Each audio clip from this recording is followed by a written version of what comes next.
That's an inside joke because we worked together on Lost. For those of you who didn't know that. Woo! I played her husband. She drugged me and left me for dead. You don't know, I could have died. Choked on my tongue.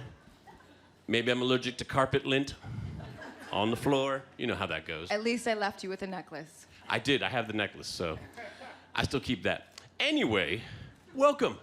Thank you. Thank you for coming down. I'm excited to be here. I think this is going to be fun because nobody ever lets me talk to the fans. They always say that there's got to be a mediator and, you know, we have to protect you from the fans. Like, you guys are going to suck my blood or eat That's a me different or panel. drug me and leave me for dead. Totally different panel. We have a little bit in common. I don't know if you know this. Well, we were married, so... Other than that. Aside from that, okay. Aside from that, right. You were born in... Canada! More specifically... yeah, Alberta. You guys are getting closer and closer and closer. Fort Saskatchewan, Alberta. Right outside of Edmonton, where I'm from. I once stopped for gas in Fort Saskatchewan. I was lost.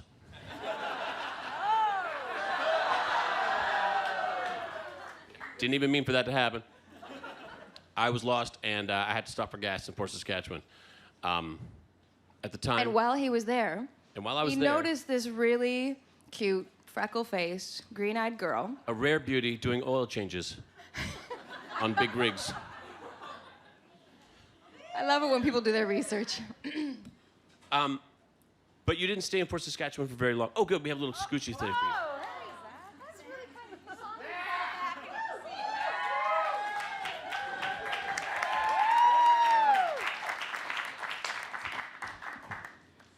But you didn't stay in Fort Saskatchewan for very long.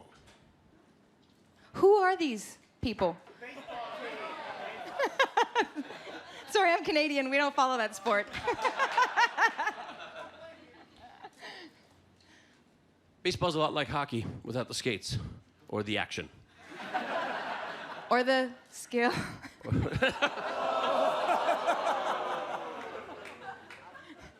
I'm never going to work again. They're going to throw me out of the country. You didn't stay in Fort Saskatchewan very long. You moved from there to... Do you want the whole... I moved a lot. I went to 5 different elementary schools, so I might bore you if I started from the beginning. Trouble with the authorities? But I did... Gotta keep moving? Move to Kelowna, British Columbia. Is this what you need? Do you need me to prompt? I need this for me. Okay, tell me where is the connection with Kelowna? My father used to golf in Kelowna. We used to camp outside of Kokanee Springs. And I would collect golf balls from this stream that ran off the golf course towards the lake, and I would sell them at the campsite. And one time when he was selling them at the campsite, this pretty little green-eyed, freckle-faced girl... Stole my money. You didn't last in Kelowna very long either. You moved from there to... Abbotsford? Why? Exactly. Abbotsford, population, what, like... At least 6. 6 or 8?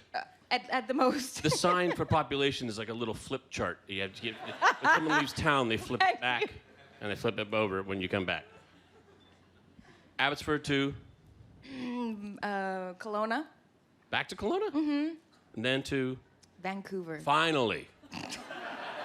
Just tell me what you want to hear. Vancouver, the most beautiful city Canada has to offer, coming from an Edmontonian right now.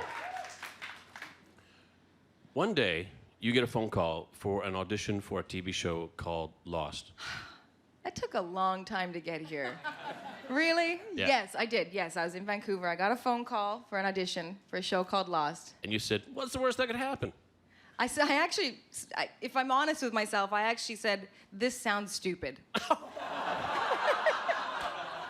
That's fair. I did. I thought it sounded silly. And I didn't know it was going to be, amazing. What was your first clue that, oh my God, I think maybe this is pretty big? Comic-Con. Really? Comic-Con 2004. The show had not aired yet. And myself, Matthew Fox, and Dominic Monaghan, and J.J. Abrams, and David Lindelof arrived to Comic-Con. Oh, hi, Brianna. Hi. Arrived to Comic-Con to a room like 7 or 8 or 9 times this size that was standing room only. And it had never aired on television. And we all kind of gulped and went, oh, God, okay, this is a big thing. You were right. That was a big thing. No, the con fans were right. They were right. They were right. They knew. Standing room only, that's a fire hazard. Not a problem today. If there is a fire in here, towards the back, leave in an orderly fashion. Here at the front, I'm going to take this chair, bolt it right through that window. You follow me. Evangeline, you're on your own. Evangeline, that's a lot of syllables. People don't call you Evangeline, do they? Why wouldn't they? Because I remember on set, everybody called you something else. They had a little Why are nickname. you doing that? This is all I've got. I think we got to go to the fans. All right, let's put that question to the audience. What do people call me? That's totally true. Does someone have their hands on a microphone already? Who has it? Who has the microphone? Who? I was over just kidding. here. You can keep asking me questions. I got tons. We can spread them out. Okay, all right. Let's go to this gentleman in the corner. Hello? Oh. Hello. Hello. Hi, how are you? I'm great. What's your name? My name's Keith. Hi, Keith. I was just wondering if you could talk about your experience working on The Hobbit. Ooh. Legally? Whatever you can. Legally, no. Unofficially, I'm sure Peter Jackson will never see this because it's not streaming to the whole world right now. My experience on The Hobbit. Well, I mean, can you be a little more specific? There were so many aspects of my experience on The Hobbit. What specifically, Keith, are you looking for? Just any information about working with Peter Jackson. That's good. That's good. That's helpful. Okay. Anything about your character? Peter Jackson is, as you all know, a butterball, and the most lovable butterball in the world. He always has leftover saved for later food somewhere on his person. And I always made sure to go and groom him like an orangutan because I couldn't handle watching it as a mother. I'm like, oh, Peter, come on, not again. Really? He has the best earlobes in the industry, and I spent a lot of time rubbing them. And probably the best sense of humor of any director I've ever worked with. And as a result, I think I did some of the best work I've ever done on that film because nobody was taking it too seriously, and I crack under pressure. Where were you when you got the call? Hey, we're going to need you for this thing. Honestly? Yeah. Why would you lie about to that? Me. Tell me something that's not true, please. It's just surreal. I was laid up in bed, healing from giving birth to my child. By the way, congratulations. Thank you.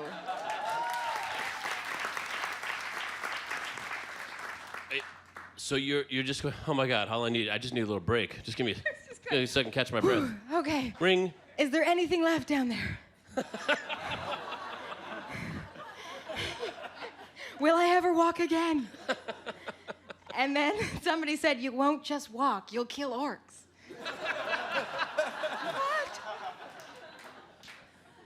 What? Yeah. And it was pretty horrific. Like, I was in a bad way because it was 30 hours of labor. It was 8 hours of pushing. Jesus. Anyone who has had a baby just fainted. And it was without drugs on my patio.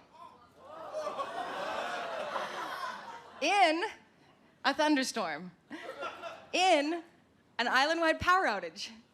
So it was kind of surreal, and it was it was a little bit difficult, and I got really wounded in the process. I was told I almost needed to go in for surgery to repair, and then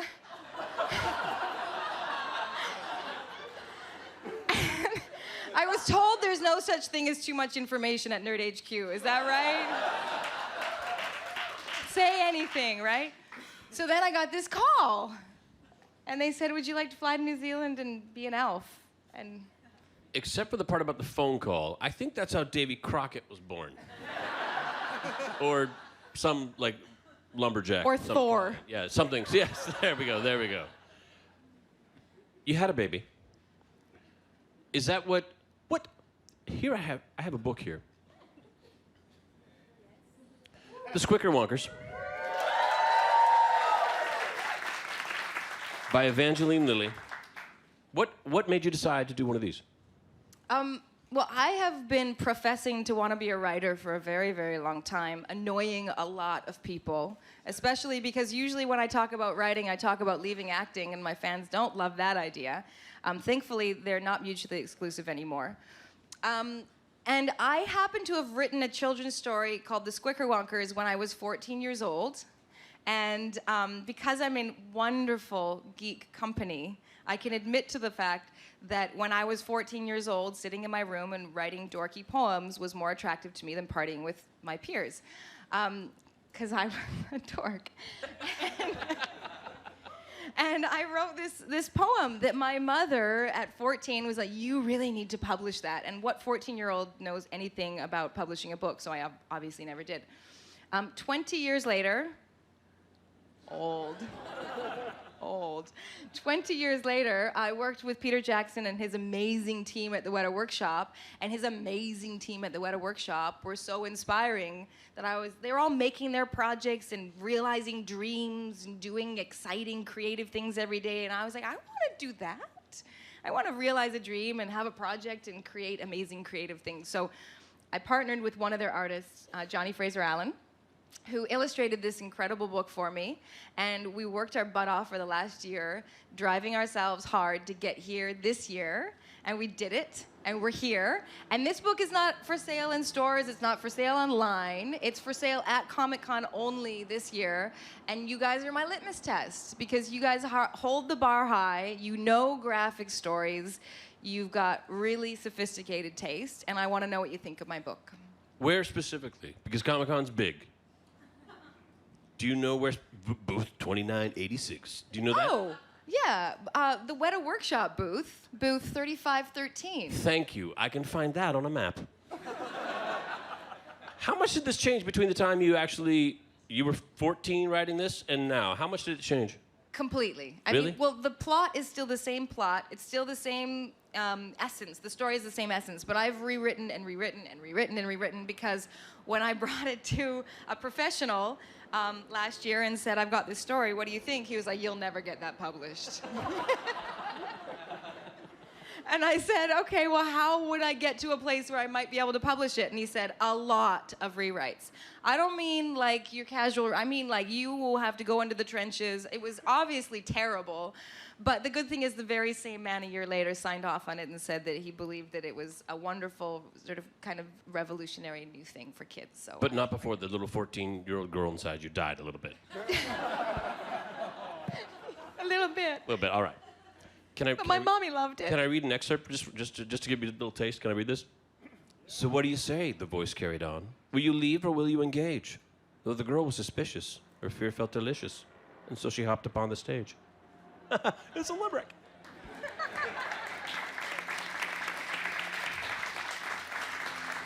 Tons of rewrites. I love that you chose that particular verse because though the girl was suspicious, her fear felt delicious, is the whole notion behind making this book, because I think kids love being scared.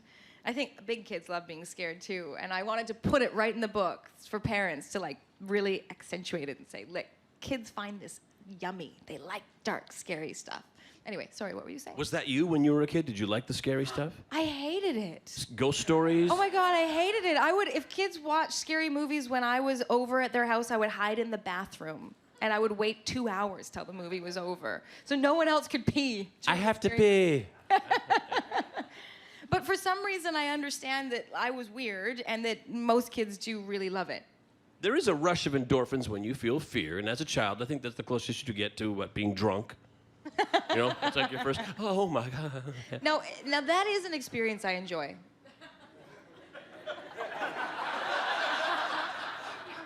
When you were a child, or? Now. Good. Good, because the other one's a fire hazard. How easy was it from the point you said, okay, I'm going to do this, to the point where these rewrites, is it years in process? No, it was 1 year of, well, to explain how difficult this process was, it was only a year, but I think prematurely. Some people say I'm old enough already and I should be expecting it by now. But I think prematurely, I got my first few gray hairs this year.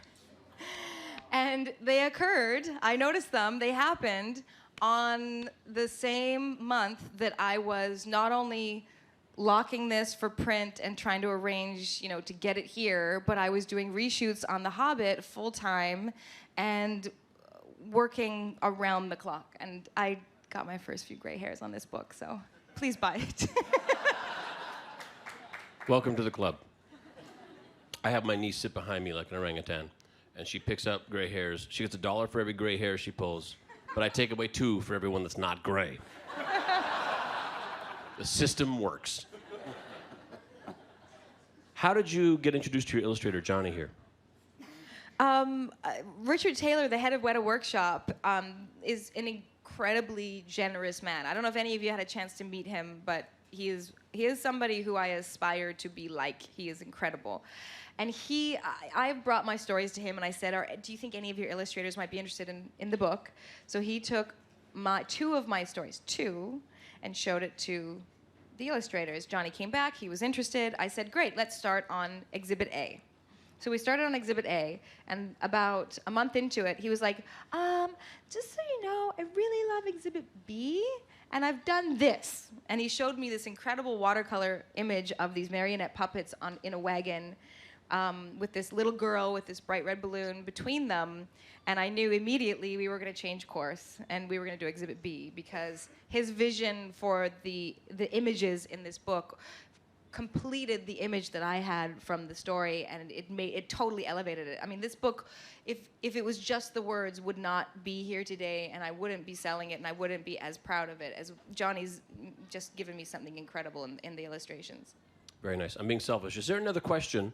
Someone have a microphone? Let's go with you. First of all, yeah, you have to have a microphone first. Put your hand up, get a mic. We're going to go to her first. Hi, thank you so much for being here. It's an exceptional cause, and You're we welcome. Really appreciate it. Especially you. Oh, you mean, sorry, you mean, All day okay. Gotcha. Evie, thank you for being here. Especially you, though. Got you. Your work on Lost was exceptional, and I think you're a phenomenal actress, and can't wait. Yep, you too, though. Her? You're still talking about her? Yep. Okay. Yep. You'll get your moment. I'll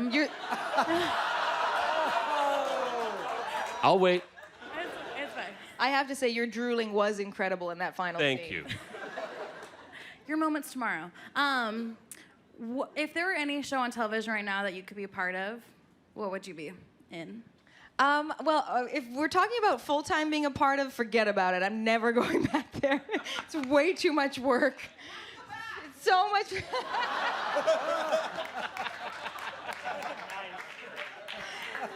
Sit down, Jack. But if we're talking about maybe like a guest starring thing, Modern Family. Modern Family, but this might be again too much work. I'm lazy. Justified, I think Justified is amazing. Was I blocking your view? That's good. How about? We had a question over here. Hi. Hi. I was a huge fan of Lost, and I'm really thrilled you're going to be in The Hobbit. Now that you've gotten to work in such beautiful places like Hawaii and New Zealand, what was like kind of awe-inspiring? Working in Detroit with Real Steel. Sorry. No, it's fine. I love baseball and I love Detroit. Love them. What were kind of big awe-inspiring moments working in Hawaii and New Zealand? I remember this moment, well, I mean, it happened more than once, but I remember specifically there was one time when I was working on the beach in Hawaii on the north shore of Oahu on Lost. And there was this break between setups, and, no, there wasn't a break. We were actually in the process of filming, and suddenly there were these huge whales breaching offshore, and they were so close that all of us could see them very easily with our nude eyes. And And we actually stopped filming for about 15 minutes. And for those of you who don't know, that's like, I don't know, like $50,000 down the tubes, 15 minutes of just not filming or doing anything during your workday. And we just watched the whales as a group. And I remember, I think I turned to, I don't remember which co-star I was with, but I turned to one of my co-stars and I said, this is our office. This is what we come to every day. This is our job. And I'm always pinching myself or reminding myself, no matter how difficult acting can be, or whatever the things that actors like to complain about, including myself, that we play house for a living, and we get paid really well to do it, and that's really cool. Oh, speaking of that, little trivia. Do you guys know that? You know how there's like a murder of crows, or there's a school of fish, or there's a university of owls. There's these grouping names. Guess what the grouping name is for a group of actors?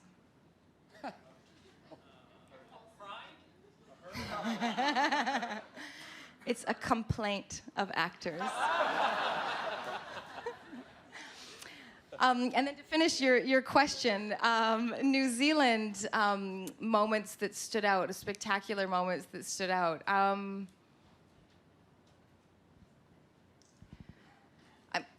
Unfortunately, I'm so immersed here right now. What comes to mind, and so I'll just say it, even though there was amazing, incredible, natural, experiences I had on location and that kind of stuff.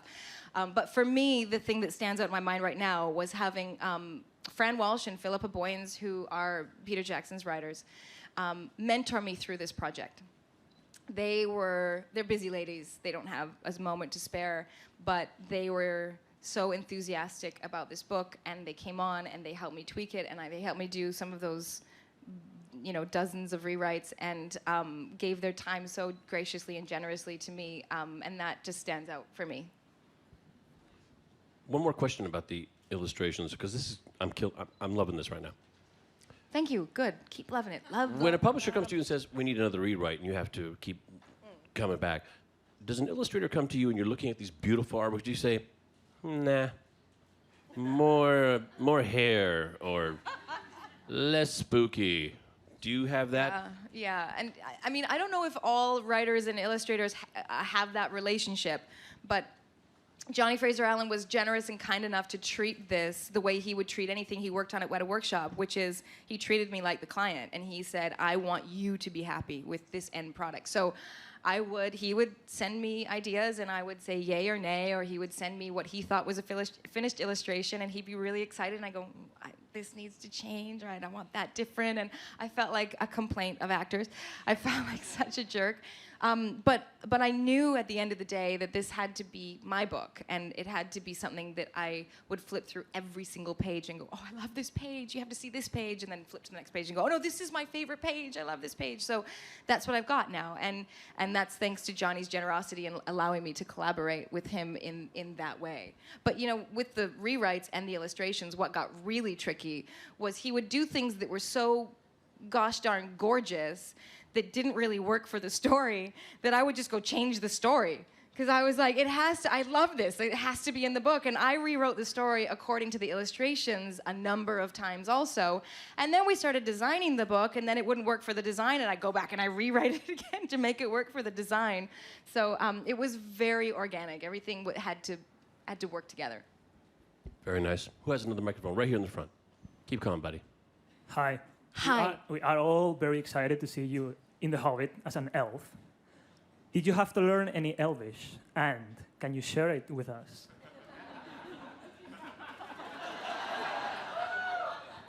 You guys want to get me fired, don't you? We won't understand anything anyway.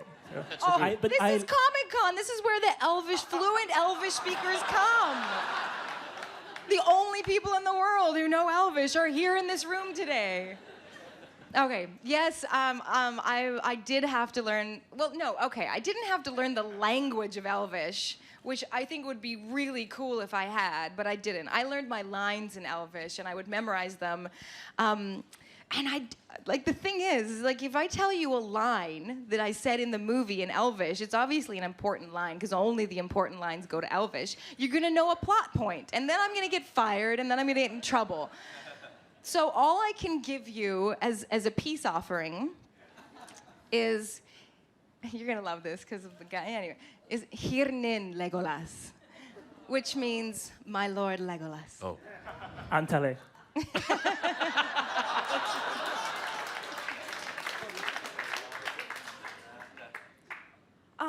I was actually just wondering if there's any way any of us who couldn't make it to Comic-Con can get the book. I love this question. I feel like I should invite you onto the stage or something for asking that question. I didn't pay her. I swear to God. Right now, well, here, let me give you the inside scoop that nobody knows at this point, but it's in my brain and it's a plan. Like honestly, not even my team know this yet. If I don't sell, this is a limited run of 1,000 books, and it's the first edition, and it's my version, not a publisher's version. So there's only 1,000 books. I physically can't get through signing 1,000 books and giving the fans the attention they deserve in the hours and hours and hours I've spent on the floor. I thought I could, and I can't. So if there's any books left over when I leave con, I will find some way to get them to you guys through my socials. And you can go to evangelinelilly.com to find out information about the book. And then within the next 24 hours, there will be Squicker Wonker web pages going up at evangelinelilly.com where you can follow news and find out when it's going to come out as a digital book, when it's going to come out in stores. And that will hopefully, fingers crossed, if all goes according to plan, be sometime around Christmas. So you can buy it for your nieces, nephews, daughters, sons, grandchildren, everyone you know. Hi, I'm Mike. I remember you, Mike. Hi. Yeah, thanks. You were very gracious and signed a copy of the book for me, and I've read it. And the Yay. first thing I'm going to do when I get home is I'm going to give it to my daughter to read because it's just really wonderful. And thanks for sharing that with us. Thank you. I want to talk about the elephant in the room. I'm a professor. I'm an English professor, and I've done some. I'm scared all of a sudden. Well, no, don't be. Don't be. Am I gonna get in trouble? No, not at all. Okay. And I've done some presentations about Tolkien and delivered papers on Tolkien. So, no. And here's what I want to say. Here's the important thing I want to say. Mike, sit down now, quickly. Sit down. I know. And what I want to say is, I am not a hater. Yay! Okay. I want to see more Tolkien and more of his story, and I want to see a wonderfully strong female character, which there aren't a lot of them in The Hobbit. And it's not your fault. And I know there are people out there, oh, it's not what Tolkien wrote. I am so excited to see it. And in the short conversation we did have, I mean, you obviously know what you're talking about. You did your homework, and you want to talk about, so can you talk about the Sylvan Elves and your experience creating a whole new character? And I'm loving it, not hating it. Thank you, Mike.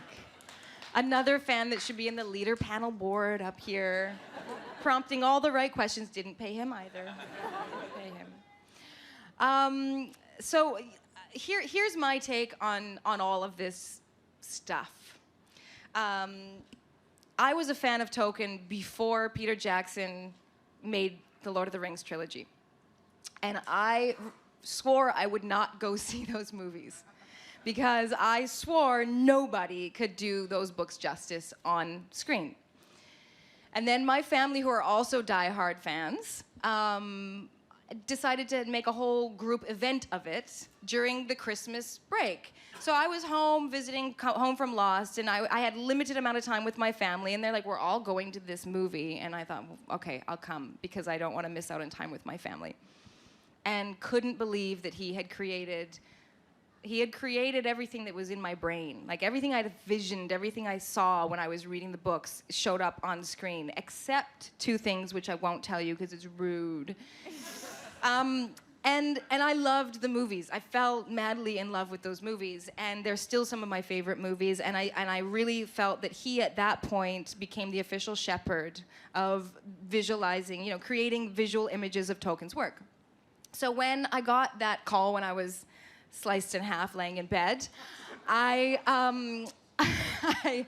I was hesitant. You know, of course, when they said that she's not in the book, I thought, oh, I'm gonna get in a lot of trouble for this. And then I just took about 5 seconds to realize that I think Peter Jackson's earned the right to take creative liberties and to represent the world the way he best feels it would be represented.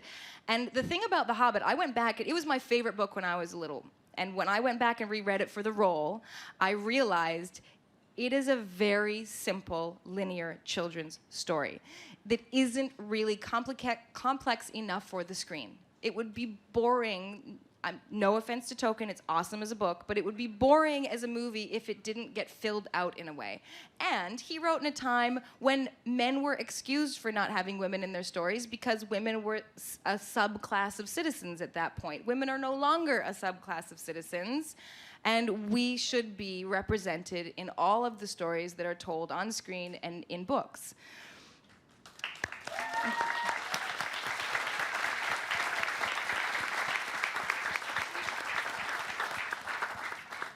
The other thing is, the Sylvan Elves are talked about in The Hobbit, and I know this because they were my favorite part of The Hobbit, even though they were only featured a little bit. But my favorite part of The Hobbit when I was a little girl was when the lights would go off in Mirkwood, the little flickering lights, and they'd hear the music of the Sylvan Elves dancing and singing and celebrating, and the dwarves got taken off the path because they were enchanted by these elves. I was completely enchanted by these elves. I would have given anything to be a Sylvan Elf, and now I am one.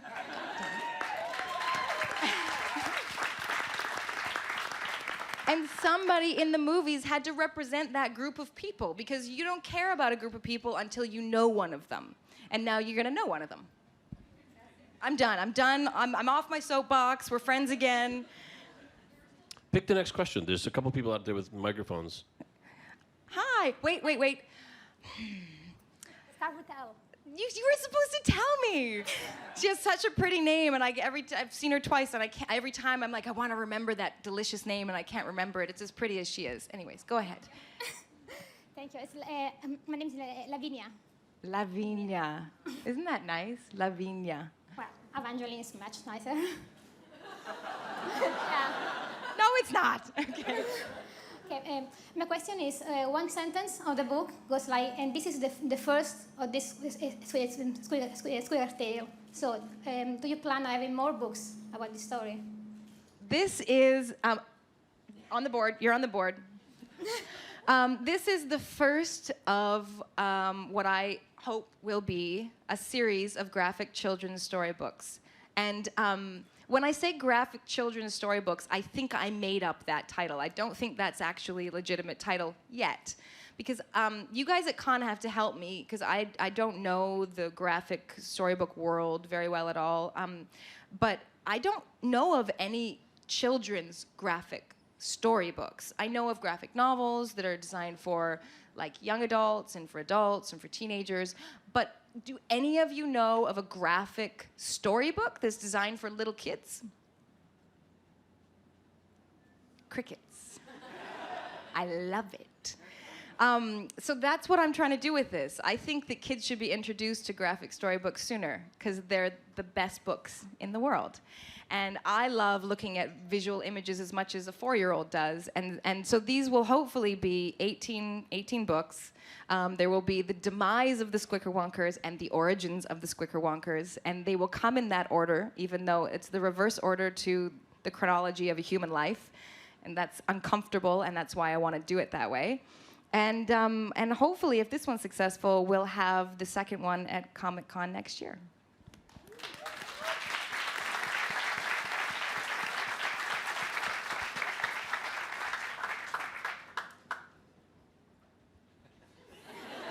I think the bandana has my attention. Bandana.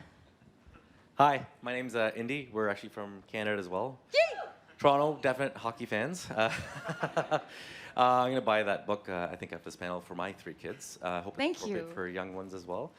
I'm just wondering if you're huge, big fan, Lost, Hobbit, huge productions. Is there any specific actor or actress you would love to work with that you haven't yet, even if it's in Detroit or it's a baseball movie? Or...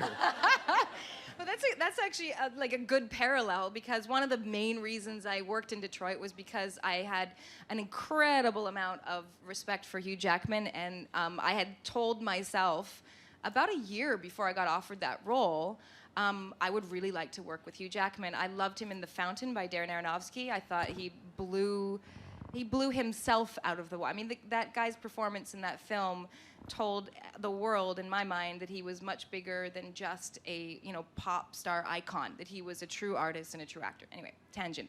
I was, if I had to just come up with an answer, and of course there's always, you could think about it afterwards and you think of 7 other people you wish you'd said, but Woody Allen is somebody that's on the top of my list to work with. I love what he does. I love his style. And Diane Keaton, who of course was Annie Hall, she's somebody who I idolize because of that. And she's the only person in Hollywood I've ever geeked out over at an awards ceremony and embarrassed myself severely. So I'm gonna say Woody Allen and Diane Keaton. Where's the other? Oh, microphone over there. Stand up. Hi. Oh, hi. Hi. Where's your baby? Yeah, he's at Isaiah, home. right? Isaiah? Elijah. Elijah. Yeah.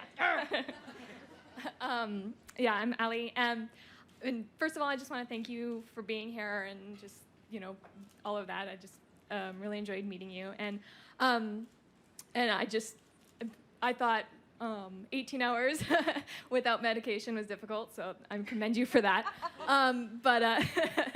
I was just wondering if you could talk about how you balance being a mom and being an actor, and then now writing children's books, and how that all comes into play. Now being a mom and how that all comes. Being a really new mom, I think I am the farthest thing from an authority on the topic. I'm learning that. I actually spent, because the last 2 or 3 months of this project coincided with doing the reshoots for The Hobbit, and I was literally working around the clock. I felt like I was failing miserably at that for the last couple months, and I spent a lot of time when I was eating or asleep, because that's the only time I had to think about other things other than the book and The Hobbit, other than the Squickerwonkers and The Hobbit, I mean. I spent a lot of time thinking about how I would do that. How do I move forward and forge a path that allows me to create all the things I want to create and do all the things I want to do professionally, while also being as present as I'd like to be for my children. I'd always dreamed of homeschooling my kids. I'm passionate about children, and I've worked with children since I was 14 years old.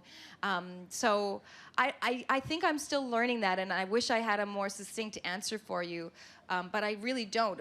Right now, I just depend completely on the incredible foundation that is my partner, and he has generously left his job to be the security and be the stability in our home so that I can realize my dreams. And without him, this wouldn't have been made. I wouldn't have been I would have been at home with my children, because that would have been my first, with my child, because that would have been my first priority. But I can lean on him, and I think to have a guy who doesn't feel emasculated by that is a very rare gift, and I'm very blessed and very grateful for it. What happens when your child grows up and you say... It's chest hair. And you say, I'm going to read you a book. And you read him this book and he goes, Mom, that's scary, man. Don't read that book to me anymore. I'll relate. I was that little girl.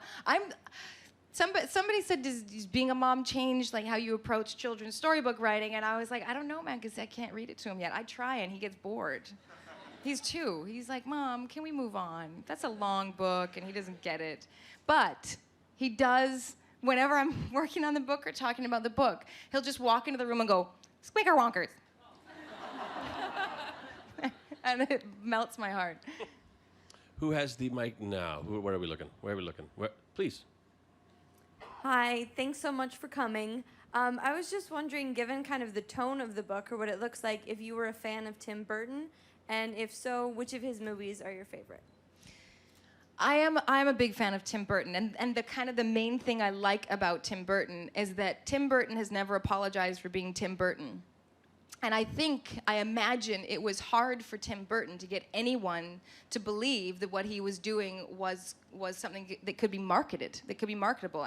And people are so afraid in the content industry right now of anything that's different because everyone is hemorrhaging money in that industry while the internet sorts itself out and while a lot of people steal a lot of art, which I don't agree with. Although I do love the idea of art sharing for free. I mean, there's all these politics. I won't get into them. But I do love his work. I think it's beautiful, and a favorite? Top three. Well, no, I think I'm gonna go straight back to Nightmare Before Christmas because it was the first time that I ever. Yeah. It was the first time that I think we got invited into his brain, and it was a very exciting place to be. And that first blush of meeting a new artist and experiencing them, I don't think you can really eclipse that for me.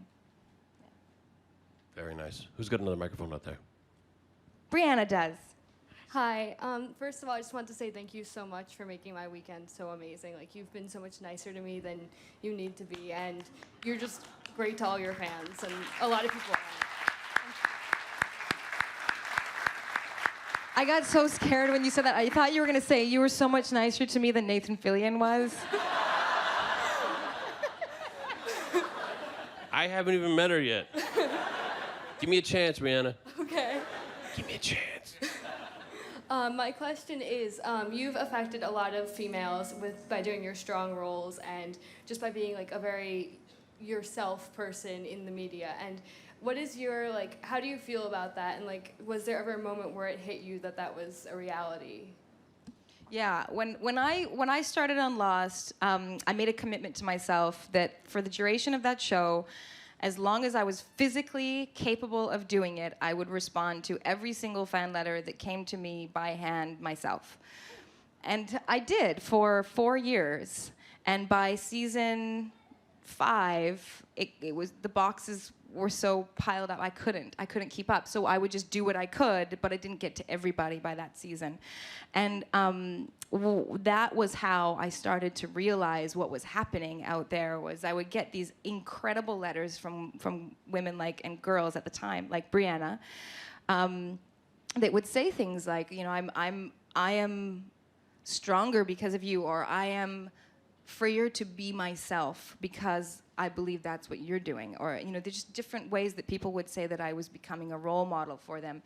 And before I started the job on Lost, I was studying political science and international relations in Vancouver at the University of British Columbia because I wanted to be a missionary. And then I became a Hollywood actress. I mean, and what was amazing when I read those letters was I realized somehow through this strange twist of events that happened outside of my control, I was still having a positive influence on people. I was impacting people in a meaningful way. And I'd never thought that television could do that. I didn't know that television could do that. And then I saw that happening.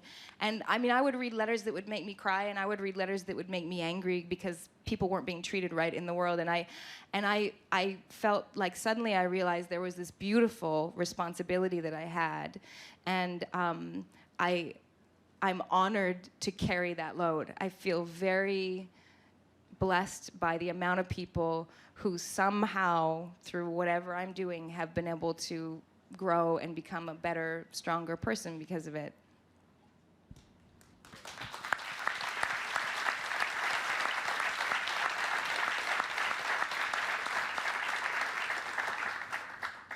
Who has it? Stand up. Hi, I'm Debbie, and Hi, Debbie. hi. Elijah's grandma. Yeah. Anyway, I was wondering, the book seems to, you already said, you know, just kind of tacking on to some other questions, but you've already said you've got some ideas for, you know, multiple, you know, books in a series. And when I read it this afternoon, it seemed like it lent itself to like a children's sort of novel or illustrated novel, and I was wondering if you have any plans to expand it to that, maybe make it into like a screenplay or you know, that kind of thing, or a movie. Later panel.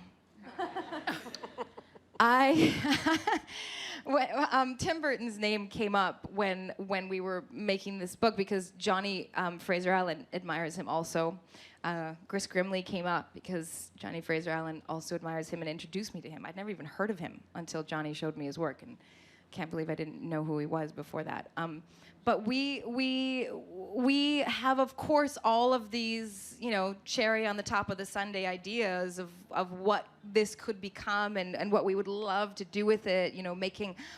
A stop animation movie of this book would be the best stop animation movie you've ever seen, or of not necessarily even just of the book, but of the series. Because the series is serial, it would lend itself to a children's television show. The merchandising opportunities are outrageous. Johnny Fraser Allen already made a Pup of the Proud sculpt that was with us at the signing table. I don't know if you got a chance to see it. It's beautiful. And the problem is that we haven't sold the book yet. So you can't really think that, for me, I don't want to get my hopes up and then have them dashed. So I keep focusing on what's the next step, what's the next thing. And the next thing is somehow managing to get people to be interested in the book and have them go out and buy it. And if they do, then yeah, that would be an amazing place to go. And Richard Taylor of the Weta Workshop has already told me that if I could scrape up the money, they're first in line to do the stop animation film.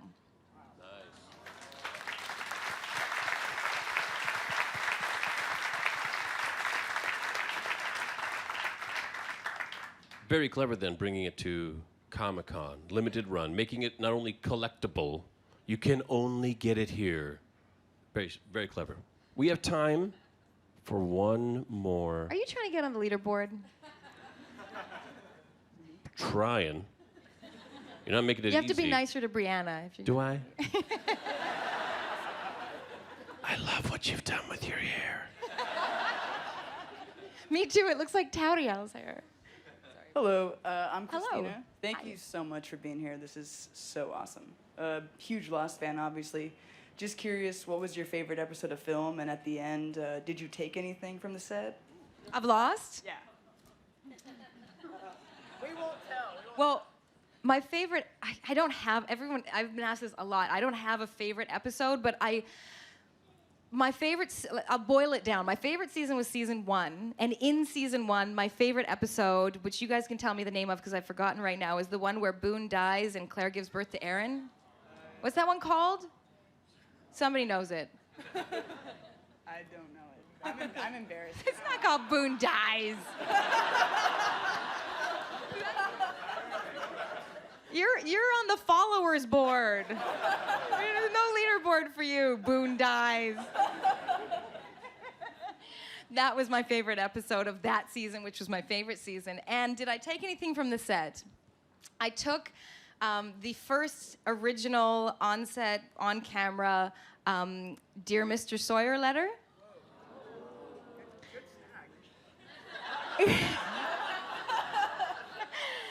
I thought so. And then my house burned down with the letter in it. Love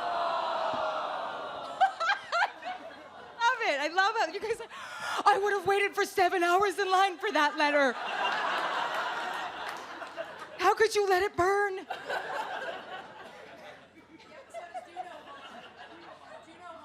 Do no harm. Leaderboard. Ding, ding, ding, ding, ding, ding, ding, ding, ding, ding, ding. Boone, no harm. Good job.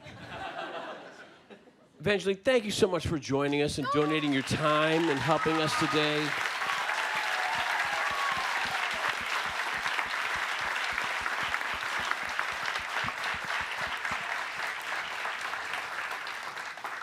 Can I come back? Yes. Thank you. I'm doing 2 panels tomorrow. You're welcome to both. Whose panels am I photo bombing? Mine. Oh, you and Zach.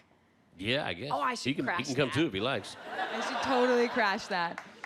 That'd be a good one to crash. You're always very giving of yourself, and you always have so much of yourself to give. Thank you for sharing with us. Thank you for being here today. Ladies and gentlemen, Evangeline Lilly.